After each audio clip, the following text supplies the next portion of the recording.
ನಮಸ್ಕಾರ. ನಾನು Rajeshwari life ಸ್ಟೈಲಿಂದ vlog ಶುರು ಮಾಡ್ತಿದ್ದೀನಿ. ವಿಡಿಯೋ ನಿಧಾನಕ್ಕೆ ಬರ್ತಿದೆ ಅಂತ ಬೇಜಾರು ಮಾಡ್ಕೋಬೇಡಿ. ನನಗೆ ಸ್ವಲ್ಪ ಥ್ರೋಟ್ ಇನ್ಫೆಕ್ಷನ್ ಆಗಿತ್ತು. ನಮ್ಮ ಚಿಕ್ಕ ಮಗನಿಗೆ ಬಂತು, ಆಮೇಲೆ ನಮ್ಮ ಮನೆಯವ್ರಿಗೆ ಬಂತು, ಆಮೇಲೆ ನಮ್ಮ ದೊಡ್ಡ ಮಗನಿಗೆ ಬಂತು.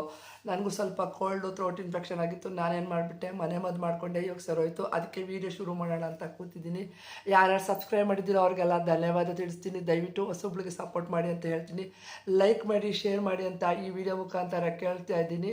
ನಾನು ಈ ವ್ಲಾಗ್ನಲ್ಲಿ ಸಿಂಪಲ್ಲಾಗಿ ಹೇಗೆ ಮನೆಯಲ್ಲೇ ಸೀಗೆಕಾಯಿ ಶಾಂಪು ನಾನು ಮಾಡ್ಕೊಳ್ತೀನಿ ಅಂತ ತಿಳಿಸ್ತಾ ಹೋಗ್ತೀನಿ.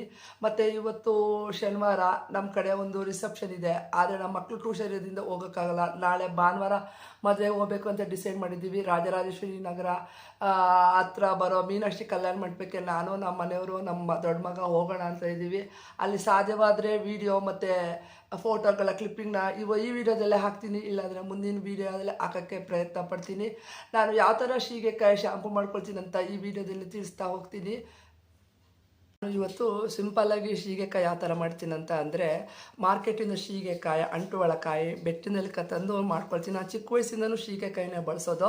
ಸಾಧ್ಯವಾದಷ್ಟು ನಾನು ಸೀಗೆಕಾಯಿ ಬಳಸ್ಕೊಳ್ಳೋದು ಚಿಕ್ಕ ವಯಸ್ಸಿಂದ. ನೋಡಿ, ಇವಾಗಲೂ ನನಗೆ ಅಂಥ ಏನು ಬಿಳಿ ಕೂದಲು ಆಗಿಲ್ಲ. ಮನೆಯಲ್ಲೇ ನಾನು ಹೋಮ್ ರೆಮಿಡಿ ಮಾಡಿಕೊಂಡು ನಾನು ಮೆಹಂದಿ ಇವುಗಳನ್ನೇ ನಾನು ಬಳಸ್ಕೊಳ್ಳೋದು. ನನ್ನ ಮಕ್ಳಿಗೂ ಸಹ ನಾನು ಅದನ್ನೇ ಹಾಕೋದು. ಅದನ್ನು ಈ ವಿಡಿಯೋದಲ್ಲಿ ತೋರಿಸ್ತಾ ಹೋಗ್ತೀನಿ. ಬನ್ನಿ ಸೀಗೆಕಾಯಿ ಶಾಂಪು ನೋಡೋಣ. ಅದಕ್ಕೆ ಮುಂಚೆ ನಾನು ಒಂದು ಹೇಳಬೇಕು ಅಂತಿದ್ದೀನಿ. ನಾನು ಮಾರ್ಕೆಟ್ಗೆ ಹೋಗಿ ಒಳ್ಳೆ ಬ್ಲೌಸ್ನ ತಗೊಂಡು ಬಂದಿದ್ದೀನಿ ಹೋಲ್ಸೇಲಾಗಿ ಚಿಕ್ಕಪೇಟೆಯಲ್ಲಿ.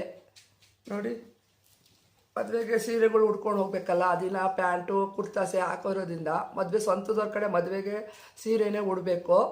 ನೋಡಿ, ಬ್ಲೌಸು ಚೆನ್ನಾಗಿದೆ. 3 ತೊಗೊಂಡೆ, ಹೋಲ್ಸೇಲಾಗೆ ಸಿಕ್ತು. ಆದರೆ ನಾನೇನು ಮಾಡಿಬಿಟ್ಟೆ, ಹಳೇದು ಸ್ವಲ್ಪ ಅಳತೆ ತೊಗೊಂಡು ಹೋಗಲಿಲ್ಲ, ಕತ್ಲಲ್ಲಿ ತೊಗೊಂಬಂದ್ಬಿಟ್ಟೆ. ಅದನ್ನ ಈಗ ಸ್ವಲ್ಪ ಆಲ್ಟ್ರೇಷನ್ ಮಾಡೋಕ್ಕೆ ಹೋಗಬೇಕು. ತುಂಬ ಕಷ್ಟ ಆಗ್ತಿದೆ. ಈ ಕೋಲ್ಡ್ ಇಟ್ಕೊಂಡು ಈ ಅಂಗಡಿಗೆ ಹೋಗಬೇಕು, ರಾತ್ರಿ ಕತ್ಲೆ ಬೇರೆ, ನೋಡಲಿಲ್ಲ. ಹಳೆ ಬ್ಲೌಸ್ ಒಂದು ಅಳತೆ ತೊಗೊಂಡು ಹೋಗಿದ್ರೆ ಚೆನ್ನಾಗಿತ್ತು.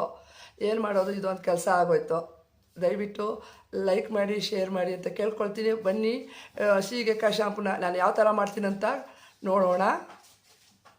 ಬನ್ನಿ, ಸಿಂಪಲ್ಲಾಗಿ ನಾನು ಮನೇಲಿ ಯಾವ ಥರ ಸೀಗೆಕಾಯಿ ಶಾಂಪು ಮಾಡ್ತೀನಿ ಅಂತ ತೋರಿಸ್ಕೊಡ್ತೀನಿ. ಬನ್ನಿ ನೋಡಿ, ಈ ಥರ ಸೀಗೆಕಾಯಿ ಮಾರ್ಕೆಟ್ನಲ್ಲಿ ತಂದೆ.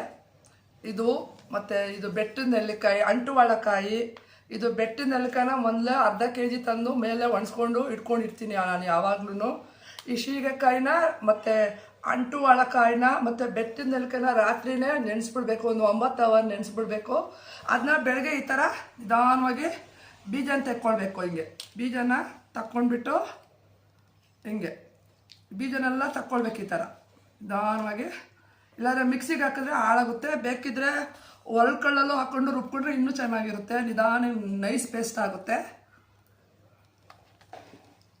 ಈ ಥರ ನೋಡಿ, ಒಂದೊಂದೇ ಈ ಥರ ಬೀಜನ ಬೇರ್ಪಡಿಸ್ಬೇಕು.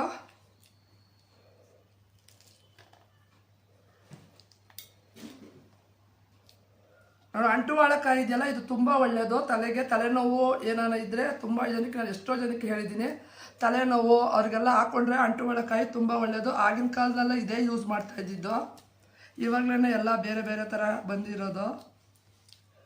ಇದನ್ನೆಲ್ಲ ಹಾಕ್ಕೊಂಡು ಒಂದು ಕಡೆ ಹಾಕ್ಕೊಂಡು ನಾನು ಮಿಕ್ಸಿನಲ್ಲಿ ನೋಡಿ ಈ ಥರ ನುಣ್ಣಗೆ ಪೇಸ್ಟ್ ಮಾಡ್ಕೊಂಡಿದ್ದೀನಿ. ಬೇಕಿದ್ದರೆ ಸೋಸ್ಕೋಬೋದು. ಈ ಥರ ನೋಡಿ ನುಣ್ಣಗೆ ಈ ಥರ ನೋಡಿ ಈ ಥರ ಸ್ಮೂತ್ ಪೇಸ್ಟ್ ಮಾಡ್ಕೋಬೇಕು. ಮಿಕ್ಸಿನಲ್ಲಿ ಸ್ಮೂತ್ ಪೇಸ್ಟ್ ಮಾಡ್ಕೊಂಡಿದ್ದೀನಿ. ಅದಕ್ಕೆ ಈ ಥರ ಸೀಗೆಕಾಯಿ ರಾತ್ರಿ ಎಲ್ಲ ನೆನೆಸ್ಕೊಂಡಿರ್ತೀವಲ್ಲ, ಆ ನೀರನ್ನ ವೇಸ್ಟ್ ಮಾಡಬಾರ್ದು. ಅದನ್ನು ಇದಕ್ಕೆ ಹಾಕಿ ಒಂದು 2 ನಿಮಿಷ ಗ್ಯಾಸ್ ಸ್ಟೌವಲ್ಲಿ 2 ನಿಮಿಷ ಕುದಿಸ್ಕೋಬೇಕು. ಕುದಿಸ್ಕೊಂಬಿಟ್ಟು ಆರಿದ್ಮೇಲೆ ಈ ಥರ ನೋಡಿ ಏರ್ ಟೈಟು ಡಬ್ಬ ಇರುತ್ತಲ್ಲ, ನೋಡಿ ಈ ಥರ 2 ನಿಮಿಷ ಕುದಿಸಿ ಆರಿದ್ಮೇಲೆ ಈ ಥರ ನೋಡಿ ಸೀಗೆಕಾಯಿ ನೀರು ಈ ಥರ ನೋಡಿ ಸೀಗೆಕಾಯಿ ಶಾಂಪು ತಯಾರಾಗಿದೆ. ಇದನ್ನ ಏರ್ ಟೈಟಲ್ಲಿ ಹಿಂಗೆ ಕ್ಲೋಸ್ ಮಾಡಿ ಫ್ರಿಜ್ನಲ್ಲಿ ಇಟ್ಕೊಳ್ಬೇಕು. 1 ವಾರ ಬಳಸ್ಬೋದು. ಇದನ್ನ ಏನೂ ಆಗೋದಿಲ್ಲ. ಇದನ್ನ ನಾವು ಬಳಸೋಕೆ ಮುಂಚೆ ಫ್ರಿಜ್ಜಿಂದ ಡೈರೆಕ್ಟಾಗಿ ತಲೆಗೆ ಅಪ್ಲೈ ಮಾಡಬೇಡಿ. ಅದನ್ನ ಬಿಸಿನೀರಲ್ಲಿ ಒಂದು ಬೌಲ್ ಬಿಸಿನೀರು ತೊಗೊಂಡು ಇದೊಂದು 2-3 ಸ್ಪೂನಲ್ಲಿ ಹಾಕ್ಬಿಟ್ಟು ಕಲಿಸ್ಕೊಂಡು ತಲೆಗೆ ಹಾಕೊಳ್ಳಿ. ತುಂಬ ಚೆನ್ನಾಗಿರುತ್ತೆ. Thanks for watching.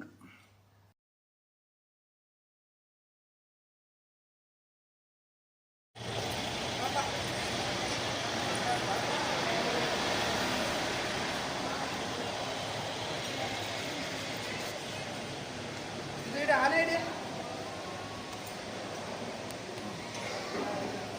ಆ ಕಡೆ ಈ ಕಡೆ ನಿಂತ್ಕೊಳ್ಳಿ.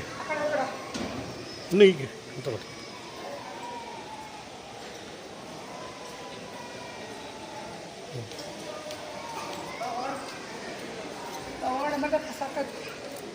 ಮೊಬೈಲ್ ಆಗುತ್ತೆ.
ನಾನು ಯೂಟ್ಯೂಬ್ ಮಾಡ್ತಾ ಇದ್ದೀನಿ, ಯೂಟ್ಯೂಬ್ ಓಪನ್ ಮಾಡಿದ್ದೀನಿ.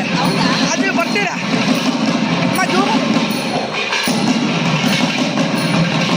ಕೈ ಹಿಂಗಂದ್ರೆ ಅಲ್ಲ,